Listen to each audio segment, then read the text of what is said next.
അപേക്ഷ നൽകേണ്ടത് ഗ്രാമപഞ്ചായത്തിൽ. Application will be posted at the Grama Panchayat. താമസ സ്ഥലത്തിന് 5 കിലോമീറ്റർ ചുറ്റളവിൽ തൊഴിൽ. 5 കിലോമീറ്ററിന് പുറത്താണെങ്കിൽ 10% അധികം വേതനം. 5 kilometer radius, the work will be allotted. Beyond 5 kilometer radius, this will 10% will be given as additional wages. ഒരു ദിവസത്തെ വേതനം 125. വേതനം ചെയ്യുന്ന ജോലിയുടെ അനുപാതത്തിൽ. A day's wages 125 at the time of printing this 125, now it is 150. കഴിയുന്നതും ആഴ്ചയിൽ ഒരിക്കൽ വേതനം അല്ലെങ്കിൽ 14 ദിവസത്തിനകം. Weekly payment or otherwise within 14 days.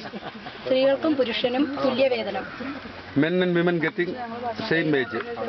തൊഴിൽ ചെയ്യുന്നത് സംബന്ധിച്ച വിവരങ്ങൾ തൊഴിൽ കാർഡിലും മാസ്റ്റർ റോളിലും രേഖപ്പെടുത്തുന്നു.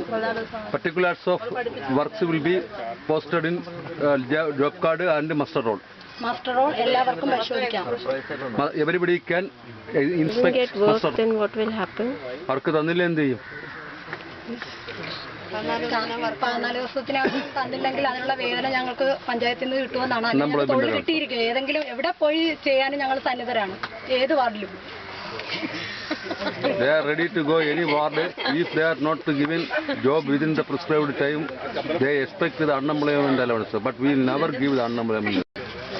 No, I want to find out if they ever applied for work and did not get it within 15 days. 15 ദിവസത്തിനകം വർക്ക് കിട്ടാതിരുന്നിട്ടുണ്ടോ? അപേക്ഷിച്ച് അതിരുന്നിട്ടില്ല.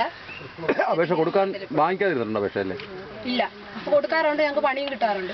അല്ല, എന്നാലും എനിക്കിതുവരെ വേറെ ആർക്കെങ്കിലും നിങ്ങൾ അപേക്ഷ കൊണ്ട് എന്നപ്പോൾ മിനിച്ച് കഴിഞ്ഞു കൊണ്ടുവരാൻ പറഞ്ഞിട്ടുണ്ടോ പഞ്ചായത്ത്?